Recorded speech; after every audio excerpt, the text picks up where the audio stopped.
c'est la fin de l'été.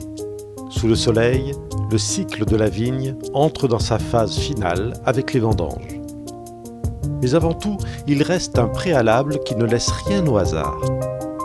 Il consiste à effectuer 2 prélèvements à 1 semaine d'intervalle pour chacune des parcelles. Je suis en train de prélever 200 grains, c'est un échantillon qu'on envoie au laboratoire de la cave.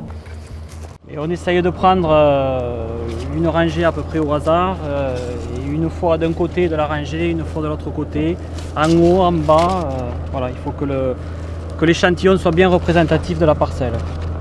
On dépose les échantillons le matin avant 10 h et dans l'après-midi, dans le cours d'après-midi, on a les résultats, on connaît notre degré, notre acidité de la parcelle. Et si le degré n'est pas atteint ou l'acidité est trop haute, on recommence un 3e prélèvement la semaine suivante.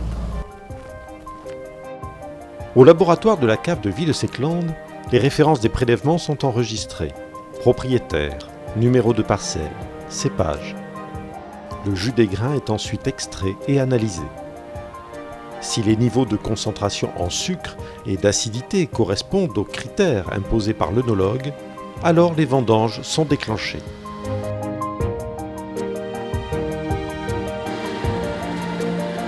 Généralement, les blancs sont ramassés les premiers, mais comme ils sont sensibles à l'oxydation, c'est la nuit qu'ils sont vendangés afin de profiter des températures les plus basses. Selon la météo, la ronde des machines commence alors au milieu de la nuit pour finir à l'aurore. C'est une période éprouvante pour les vignerons.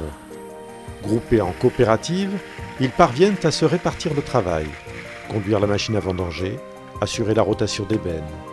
L'esprit coopérateur ne s'arrête pas là. Bien souvent, ils se retrouvent au petit matin, en toute convivialité, pour partager le casse-croûte.